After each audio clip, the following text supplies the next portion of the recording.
going to talk about, as I said, 5 job search strategies and also how to rock your virtual interview.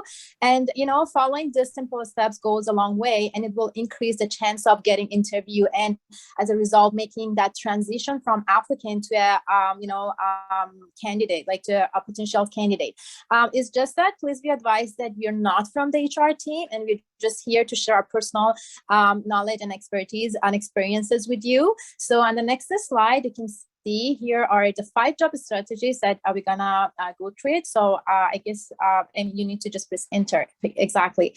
I'm gonna talk about why being selective with your search is important, about customize your application. I'm gonna go over some tips and advice regarding the resume and cover letter, and also about investing in yourself. And we are going to talk about finding jobs through your network, and also how to optimize your LinkedIn profile. All right, so on the next slide, the first things I'm going to talk about it, why is it important to be selective with your job search? You know, before you send the application, it's really important to know what do you want, what can you do? You need to understand your skills and interests, and know what type of work you're looking for. And basically, one of the keys to a successful job search is knowing what makes you a unique candidate, and communicating this actually effectively to a prospective employer. So before you basically start applying for the job, so you should narrow down your search to the jobs that they're just right for you. And I would say even narrow down your targeted companies, because when you're browsing and searching for the jobs, you might be tempted to send an application to anyone and anything. But when you're not selective, so you may waste your time and energy by applying to a lot of places and not even hearing back from them. So focus your job search on a position that you feel excited about it, and in companies you really want to work for. So because this will help you feel confident about the position when you're speaking to the hiring manager, and also your passion for the role will also come across in an interview, which increase the chance of being hired. So there's so many different, job search a website like Monster, Simply Hire, Job Boom, Indeed, or you also can search and apply directly to the individual company website. Like you can go directly to RBC Career website. So also maybe I can ask one of my colleagues on the line to send the website for you guys through the chat, and you can directly go and then apply and submit your resume directly to the RBC Career website. All right, so next, on the next slide, I'm going to talk about customizing your application. So because this is really important, and it's important to take the time to write a targeted resume as well as the cover letter, and specifically link your qualifications to the hiring criteria for the jobs that you're applying for. The hiring manager would be able to immediately see why and how you are qualified for the job, and you will have a much better chance of getting an interview with a targeted resume, rather than just sending a generic one. So personalize your cover letter and resume for every role that you're applying for. Like, let's say when you find the jobs that you want to apply for, it's really important to use some of the keywords from the job posting, and just put it in your resume and highlight the critical skills that the role needed, and just leave out just whatever is not relevant. For example, if you're applying for like a client advisor role, just focus at your customer service skills. So some of the job postings are not required to cover letter, but try to include a cover letter when you can. And I understand that it's not easy write a new cover letter every time you're applying for the job, but if you can, just do it and customize your cover letter, and it will definitely help you market yourself a lot better. And most of the time, so you cannot really write everything on your resume. So some of the things that you've missed out on your resume, so you could easily incorporate them into your cover letter. So now, moving to the next slide, I'm going to talk more about the resume. And now let's talk about some resume must-haves. So you all know that your resume is one of the most important documents in a job search, obviously, and basically the goal of your resume is to quickly help employers learn who you are, and basically whether your skills and experiences match the position that you're applying for. So make sure that you are tailoring your resume, as I said said before, to the role that you're applying for. Highlight what makes you stand out. A specific and quantitative items should be included in your resume, as well as I mentioned, so no grammar or spelling errors. Include a volunteer or extra curricular experiences. And if you do not have those type of experiences, don't feel disappointed. It's okay. Then, I've just obviously put the resume through your work experiences, and make sure that you do update your contact information, which is also very important. And I would say that save it as a PDF. But if you don't, like if you just save it as a Microsoft Word, is completely fine. And the other things I wanted to let you know about your resume is that ideally, like the best way, the ideal way is that you want to keep it 1 or 2 pages. So even though if you have so many great experiences, just try to keep it 1 or 2 pages, because at the end of the day, the recruiter is reviewing so many resumes, and and so you want to make sure that you can kind of put it in 1 or 2 pages format, so as they will not have really enough time to look through like 5 or 6 pages. And so also I want to recommend, the other things I would like to recommend is, so in your work experience, in the bullet points, so what you want to do is you want to indicate your accomplishments, not just the mandate. So because what it does is it provides an insight rather than, maybe kind of just listing the mandate of what your role or your previous roles was about.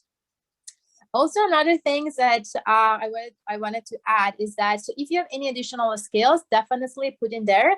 So keep the skills to things that like you are able to add additional value.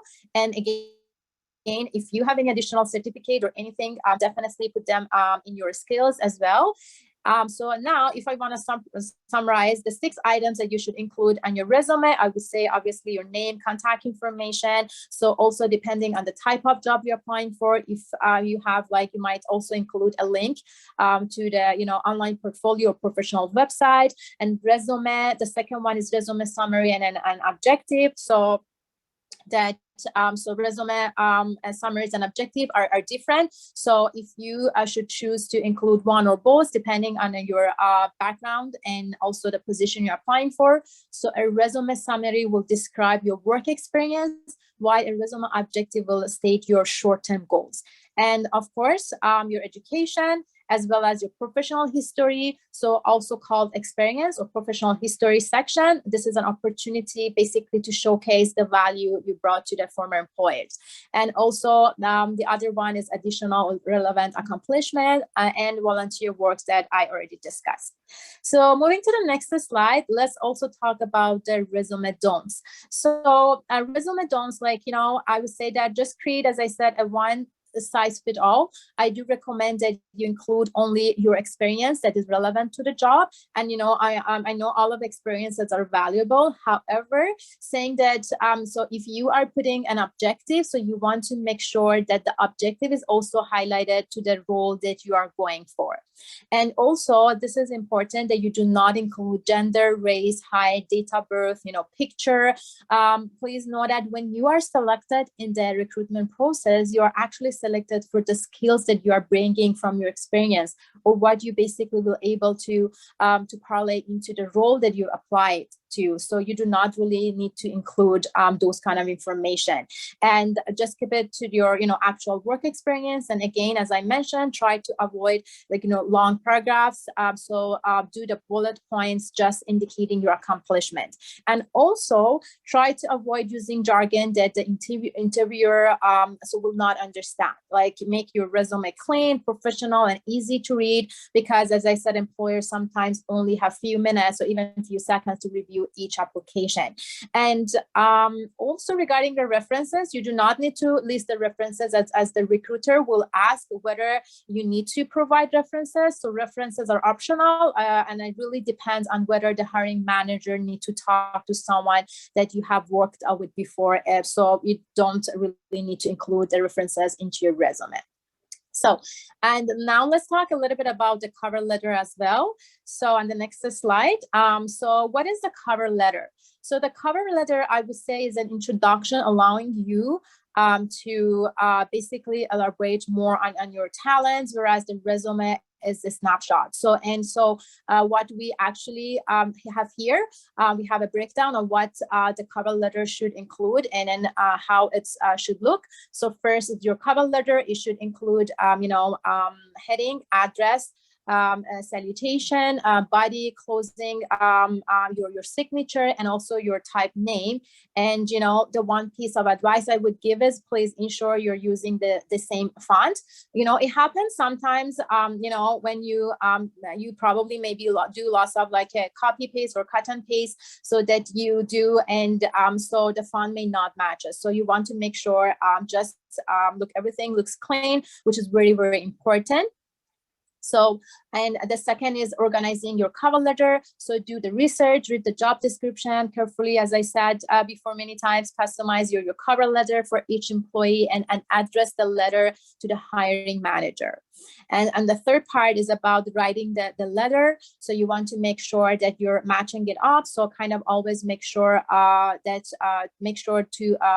just always read it, proofread, edit. So before you send it. And so the format, that the heading, just make sure it has the same font, write a body, and also again just edit it. So you don't want to sending the cover letter with any spelling errors. Again, it happens sometimes, but the best things to do is just read it out to yourself. So that's what I always do before I send or submit my resume or cover letter. I usually read it out to myself. And just summarize some cover letter tips. So keep the cover letter to one page. And your tone should be very professional and informative. Avoid from using wordy expressions, and use your cover letter in a way that, because it should be actually complement you're not duplicating your resume. Basically, it should really capture your interest in the role, and then accomplishment that complement the goal. So basically, do not copy paste from your resume into your cover letter. And because basically the cover letter is the first contact with employer, and make sure it creates a good impression. All right, so and then moving to the next slide. So before I get back to Ria, I also would like to talk about the third strategy, which is invest in yourself and learn new skills. So, learning an exciting new skills related to your profession can improve your resume and also your confidence, and is also help you to surround yourself with people who are excited about leveraging their talents. And also you will learn about the new opportunities, is also be able to enhance your own resume and show the hiring manager that personal and professional growth is really important to you. So there are so many free online courses out there. You can sign up for free online courses, and then include them into your resume. For example, there's so many free courses on the LinkedIn, Toronto Public Library, or HP Live free training. So I'm trying to send you links to the chat box for you. All right, so now we'd like to hand it over to Ria, as she's going to talk about the other job search strategy, especially finding job through your network. Thank you, Ria. Over to you. Thanks so much, Naz. Hello again, everyone. I wanted to cover networking within your network. Networking plays an important role in your job searching. A lot of jobs are found via networking. Even though all candidates, they must go through the formal recruitment process.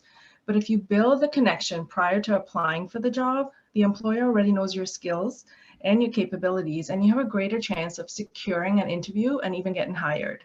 However, networking can be stressful and intimidating for a lot of us, even me, especially for newcomers who don't have a lot of connections just yet in Canada. So where do you start? Well, you've already started by being just here with us. Employment agencies such as ACCESS provides all kinds of services to help newcomers and job seekers build connections and equip them with knowledge needed for job searching in Canada. Through their programs, events, and training, you get to know a lot of employers and the jobs that they're hiring for. You can also participate in mock interviews, mentoring activities, where you can access the industry experts and get the insight on for your resume. But there are many other places where you can network that you probably may or may not have considered just yet. So social media, and no, I'm not talking about Instagram, where more so I'm thinking about social media in the professional setting, which would be LinkedIn. Another is your very own circle of friends, family functions, your current job, or even your past job. Social and professional events, alumni associations, or waiting in line at Starbucks or Tim's if you prefer, and even volunteer opportunities. Volunteering not only helps you build your resume, but it also gets you a better understanding of the Canadian workplace a bit better. You learn the workplace culture, but it's also a great opportunity to build network with that host organization as well as fellow volunteers. A lot of times, a volunteer opportunity will lead to a potential job connection. It is a great way to build skills that you're not confident with. For example, if you're shy and you want to improve your communication skills, you can intentionally choose a volunteer position at a registration desk, for example, where you can repeatedly practice greeting people and making that one-on-one connection. And then there's the informational interview. This one is my personal favorite. So you can request information interviews with employers or hiring managers for the roles that you're interested in. People are more likely to give information interviews because they don't have the pressure of offering you that job right away. And you get to know the organization and the role a bit better, and some job insights as well. So in addition, you get to add to your network with the person, and then even hiring, they can very well connect you with someone that they know is hiring, maybe in another organization. So an information interview can sound something like this, something you would write on LinkedIn. Naz and I, we get these all the time where we chat with newcomers and, share the insights about RBC. So I'll give you an example. I'll use Jeff in this example. Hi, Jeff. I'm currently exploring careers in management, and I admire your experience and accomplishments in the industry. I'd appreciate an opportunity to hear about your career journey. Would you be available for a 20-minute chat over the phone or in person in the next few weeks? I look forward to hearing from you. So that's something that we've gotten like day in and day out, where clients and potential clients and even RBC employees as well, they want to learn more about what we're doing and more about RBC as a whole. So the key with your information interview request is that it must be purposeful, because you want to gain advice on your own career path. You want to learn about the industry that you're interested in, and you want to learn about the specific company that you'd like to work for. And lastly, establish that professional bond with a call to action. When I say call to action, I mean meeting up or the phone chat like I gave in that example. That's your call to action, because you want to take it that step further. Now, lastly, you can connect with your own community. A lot of community events, and also it's also a great opportunity to network. People usually come for similar interests or similar background, and it's a lot easier to get the conversation started up.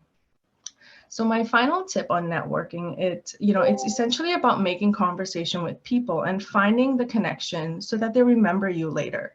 So it's important that you find out what you have in common and chat about your experiences and your backgrounds. With the use of these strategies, you can increase your chances of meeting the right people and taking your career in the direction that you're actually aiming for. So on my next slide, I wanted to cover more on how do you make LinkedIn work for you. So I'm quite certain you already know this, but employers are using social media to decide whether or not they should hire you. So 1 in 3 employers reject candidates based on what they found about them online. 55% of recruiters have reconsidered a candidate based on their social media profile. So I want you to do this. Go after the event, of course. Google yourself and see what comes up. Just be aware that potential employers are actually doing the same. So most, not all of us, most if not all of us, have an online presence, and how you're representing yourself on the internet can have a major impact on your professional reputation. So think about the brand that you've built on your social media, inclusive of the Facebook, the LinkedIn, Instagram, the Twitter, and the TikTok. So whatever you post, pictures and comments, what do they say about you? So you may want to be mindful of that and keep that in mind as well. So in this setting, I'll focus more so on LinkedIn. Does it speak to all potential employers or a single one? Does it go into more detail about your skills, your projects that you've worked on, your interests, your certifications? Does it allow other professionals and employees to interact, learn, and contact you? Does it contain recommendations and endorsements? So that's an important factor too on your profile.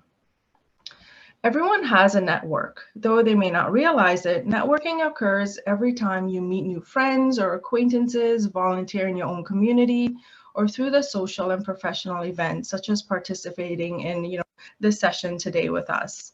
Networking can be a key factor in your career advancement. In fact, over 50% of workers currently employed found their job through a personal connection. Your network consists of strong connections, people that you know well and you interact with often, as well as there's also the weak acquaintances or people that you may not know personally, but you've shared backgrounds and interest and a mutual connection with. So in LinkedIn, your first degree connections are the people that that are already in your network. And then there's the second degree connections, which are the people that share a connection with. And then there's the third degree connections that are connected to your second degree connections. So I know it's a little bit cumbersome. I can explain it, if you connect with me one-on-one. Remember that you can add value in many ways, whatever stage you are in your career and whatever that might be. So invest the time in your connections, as I've mentioned.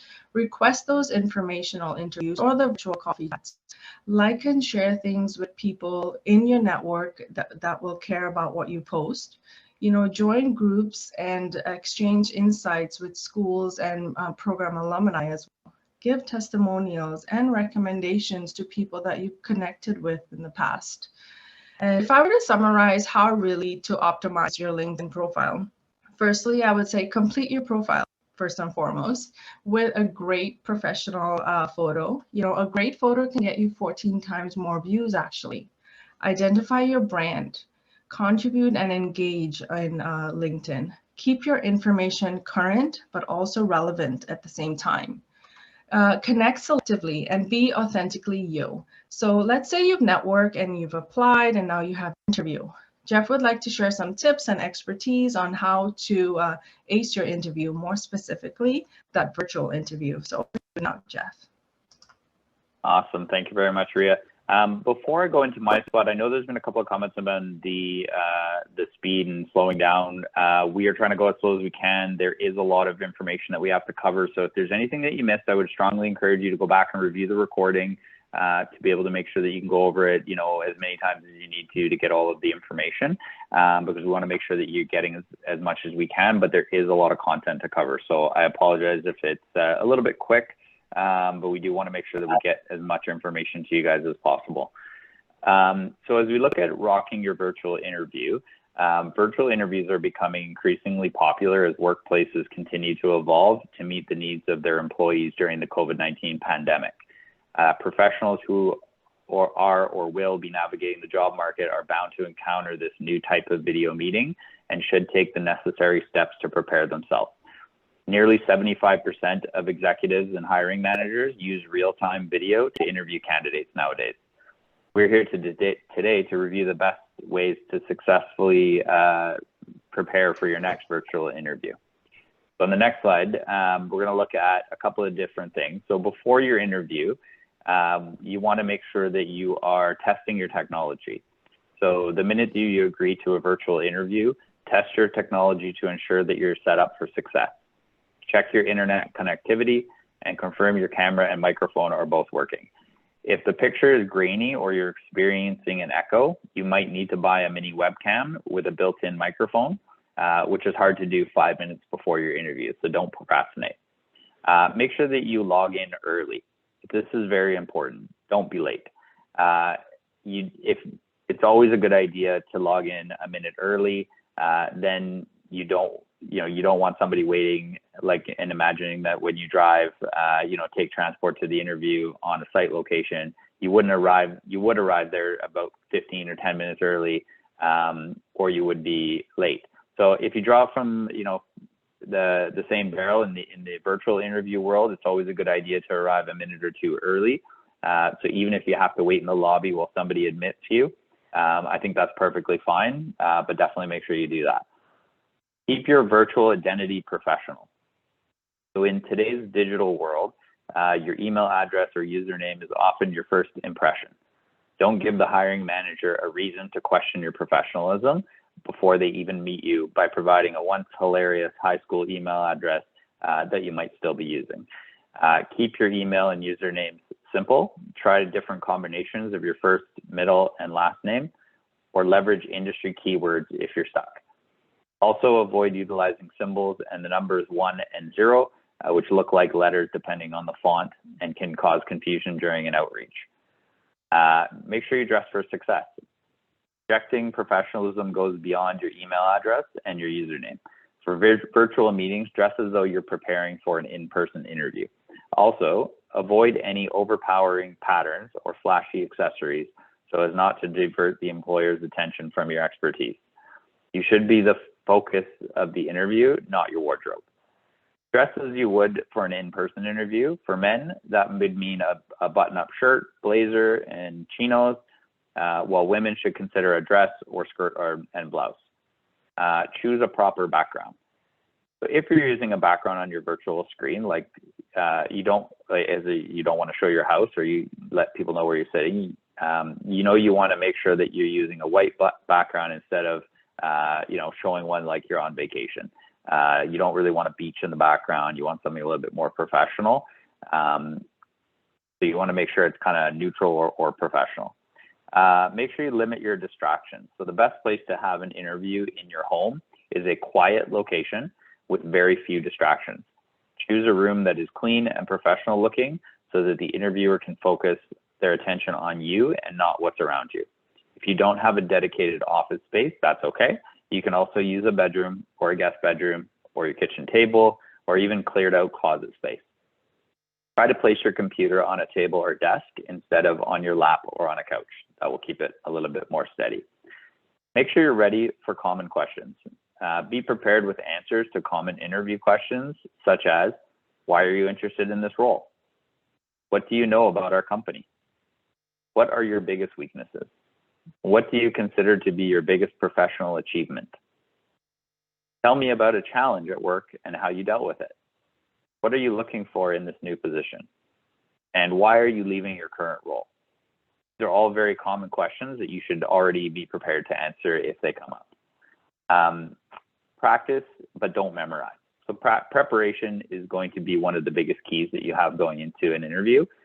Ultimately, the key to acing a virtual interview is proper preparation, from ensuring your technology is working to conducting research before the meeting. Sitting down at your computer poised and ready for any and all questions will help set you apart from other applicants.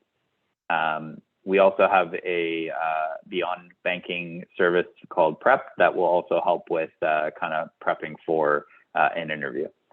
When you're going through the interview, we're said practice but don't memorize. You don't want to sound robotic throughout your interview. Whether answering or asking questions or giving your elevator pitch, it's easy to tell if you're being genuine. So it's a good idea to run through a few practice rounds with a friend or a family member. This will give you a chance to rehearse with different personalities and answer a variety of different questions. While it may be a bit awkward to rehearse with a friend, you'll have a safe atmosphere to make mistakes and learn from them. So you're better prepared for the real thing. It's important to keep things simple. Don't feel like you have to have a long-winded answer if the question doesn't warrant it. Be clear, but be concise, and that's one of the most important things in a job interview. Next, when we look at during the interview, you want to go look at being yourself. This is the next slide, Sonia, or Amy, sorry.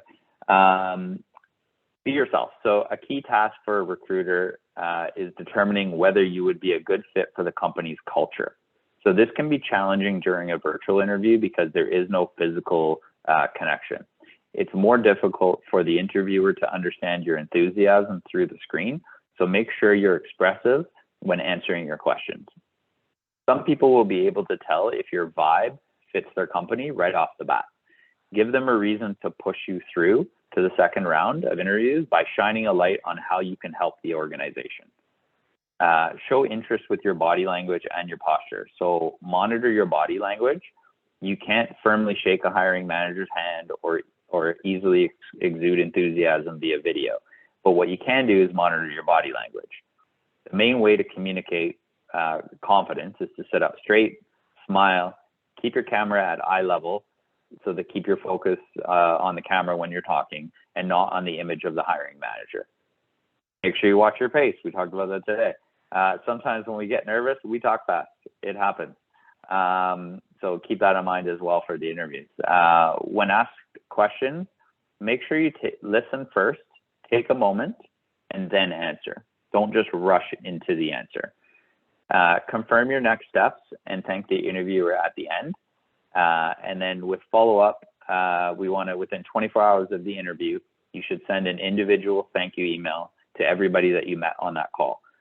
Not only will it show that you value their time, but it provides you the opportunity to resell yourself again and express the unique strengths that you bring to the role, or share any talking points that you may have forgot to address in the actual interview.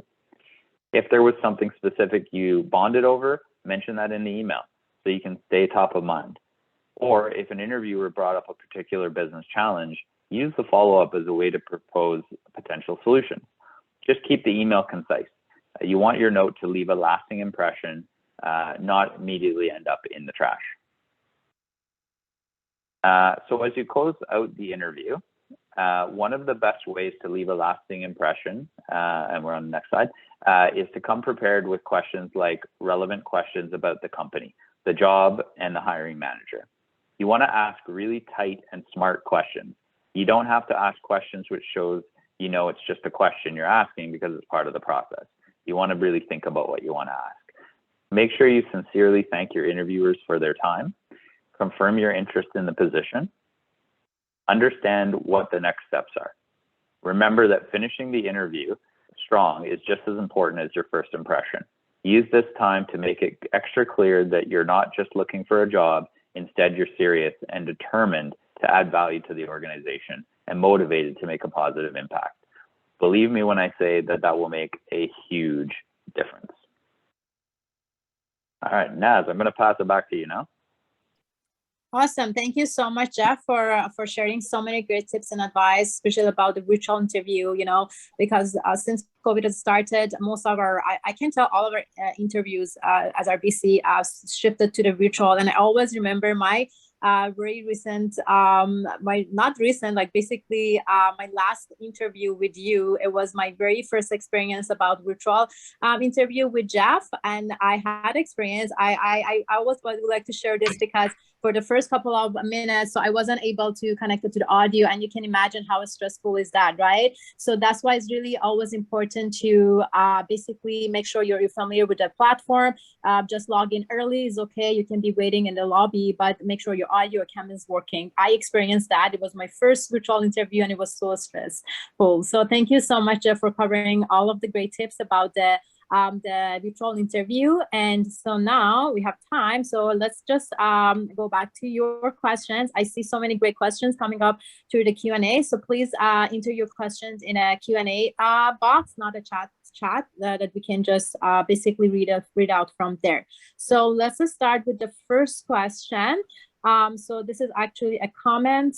It said that observations, so the quantitative details in the resume are not always be possible due to the type of work experience that you have had. This is true. So thank you so much for the great comments. I'm assuming it's not a question, right? So, and the next one is about the career gap. So is it okay to mention a career gap in the cover letter? So maybe I ask Jeff, Eileen, you for this question. Great question. So I think it depends on what the reason is. So, you know, there are going to be certain reasons why you would have a gap in your career. Sometimes those things will come up as part of your interview. But if there, you know, it's something like, you know, you got let go from a previous job and you weren't able to find anything, probably don't want to put that in there. But if it's, you know, you were on a maternity leave or you were on, you know, had some other, you know, reason that kind of explains what the gap was, I think that's reasonable to kind of put that in there in a very subtle way. But sometimes that will come up in the interview as well. Yeah, exactly. Thank you so much, Jeff. And the other question about the volunteer for job opportunities. So how does one volunteer for job opportunities? So I'm not sure if I understand this question correctly. So this is from Ari. It's a great question about the volunteering. So like if it's about like how we find out the volunteer opportunities. I can take that one, Nat. Thank you. So it will depend on the type of what you're looking for. So there's two different kind of things that you could get out of that question. One is, you know, are you looking for just volunteering opportunities in general? For that, I would look to your local organizations, you know, within the community that are giving back in something that, you know, means something to you, that where you want to, you know, have an impact, and just reach out and see what opportunities there are for you to give your time. If you're looking at how do you volunteer with a company in the kind of the thought of, you know, getting employment out of it, you have to understand, does the company do that, first of all? And if so, then what would that look like? So RBC, for example, we do not take volunteer people to work, you know, volunteer to work for us. But there are many organizations that do. So, you know, you could reach out to somebody within the organization, inquire about what opportunities might be available. Some are looking for interns, some are looking for volunteers. You know, others want to just hire directly versus volunteering. So it just kind of depends on where you're looking at and what type of a role you're looking for. But reach out to some companies in that industry and see if there's any opportunities. Many of them do have volunteer opportunities. Sounds great. So Thanks so much. Yes, go ahead, Ria. I just wanted to add on that, you know, how much I love talking about networking. So I just wanted to add on that. So volunteering, it can be in any form or fashion. It doesn't have to be in the job related field that you're aspiring to be in. It can be in, you know, you're just getting your foot in the organization that you want to be in, but you're starting, as the example I gave, at the reception desk. So you want to approach them and ask them for these type of opportunities. And also mentioned in the community. So say, for example, the food drive, you know, volunteering opportunities are not going to label itself as a volunteering opportunity or a networking opportunity. It can happen at anywhere, any point in time, for example, a food drive, and you don't know who you would meet at that place. So, you know, you have to be ready with your elevator pitch, as Jeff mentioned, and, you know, just to be able to portray yourself and give that great first impression. So again, you know, you're not necessarily volunteering at the organization that you want to be in, but, you know, you're just networking and just talking to every and anyone, essentially, is what you're doing. So I appreciate all the great questions. They're very, very good questions. And, you know, just to add, you know, what Jeff said at the interview, you know, you want those thought-provoking questions. So I feel you guys are doing just that with us today. So thank you. So we're going to move on to a few more questions. What exactly to ask if you've been invited to a drop-in call with the hiring department? Jeff, I'll probably ask you to shed some light on this because I'm not too familiar with a drop-in call with a hiring department. I'm not sure if that means like the first initial call that they're referring to. And this came from Neem. So anytime that you're speaking with either a recruitment team or a hiring manager, I think you always want to come in with a well thought out question. You know, it's impossible to give you a specific question to go to all of them with. But what I would recommend is do a little bit of research around, you know, their website, you know, get to know the organization, you know, what types of things are important to them, and then find a question, you know, that you want to know about based on your research. Maybe you want know a little bit more about, you know, one particular area or another. I don't think the question in and of itself is, you know, kind of the main point here. It's really to do your research and, you know, find a really thought-provoking question or something that you would want to know more of, because that will help the interviewer understand kind of that, one, you've done your preparation, going back to that one, but also understanding that you've really thought about what the impact the organization has beyond just, you know, maybe their core business. Thank you so much, Dev. Dominic, I'm glad you agree that networking is a great idea. Thank you for concurring on that. The catch is, oh, Naz, we just got rid of that question. I'm so sorry. So I remember the question. So just to answer Dominic, you know, with networking, yes, sometimes people may not accept your request at that same time. But what I've seen and what I've learned from our HR department is that, you know, when you ask for the connection on LinkedIn, you know, you also have to, you know, have that really good call to action. And I can definitely work with you if you connect with me one-on-one. We'll share our contact information at the end, so we can definitely work with you on that for your requests on LinkedIn that you send out to people. But you may want to start sharing like articles and stuff, because you want to be very active on LinkedIn. So this person will say, oh, I remember them from my inbox. And they might be more prone to accept your invitation at that point, because you're sharing like thought-provoking articles or interesting articles that may be of interest to them. Because the key of networking is to find that similar interest with the person. So by sharing articles, by, you know, making comments or, you know, and positive feedback as well on LinkedIn to other people's successes, those recommendations that I talked about too. So you want to, you know, try those different strategies as well. And again, we will definitely work with you on that. So feel free to connect with us. This one is more so for ACCES. Could you give us tips for video? Oh, actually, no. Could you give us some tips for video recording interview? Record my response online and submit. I'm not quite sure if this is a question. Could you please give us some tips for video recording interview? Ria, I would say that all of the tips that Jeff basically you know, covered for the virtual interview applies also for the recorded one.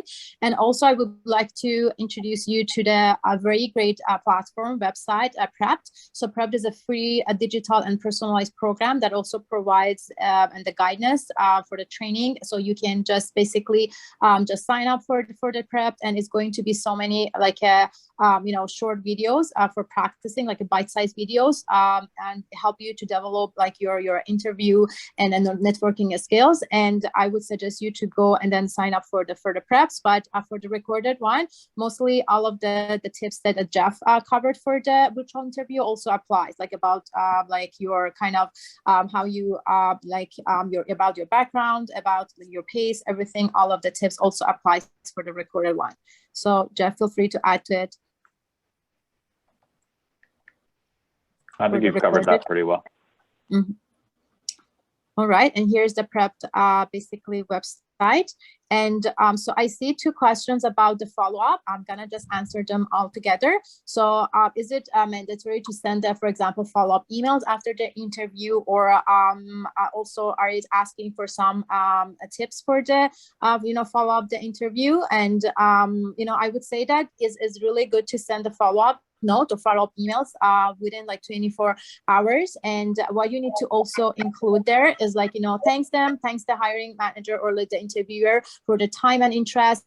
Also emphasize your interest, you know, be as specific as possibly, you know, like say what parts of the job excited you and why. And also is also a great opportunity to highlight your skills again, or something that you didn't get the chance to talk about it. You can just mention and include in that. Just keep it short. And, you know, of course, you know, also you can quickly talk about your skills again in the like follow-up emails. We can send it within the 24 hours. All right, so I'm not sure if you have more times to answer more questions. I see there's so many great questions coming up, but again, just feel free to contact us. You can also email myself or Ria. You also can email, communicate with also with Jeff, Felipe, and Farah, or you can easily scan the QR code you can see on the screen for myself and Ria. So I know some of the questions are more personalized. So if you would like to just reach out to us, we can always set up, you know, half-an-hour coffee chat time with you to discuss if you would like to share your resume and cover letter for us. We also can do the mock interview if you would like to practice interview with us. So we will be more than happy to help you. So I think that to wrap it up perfectly, we can maybe hand it over to Amy.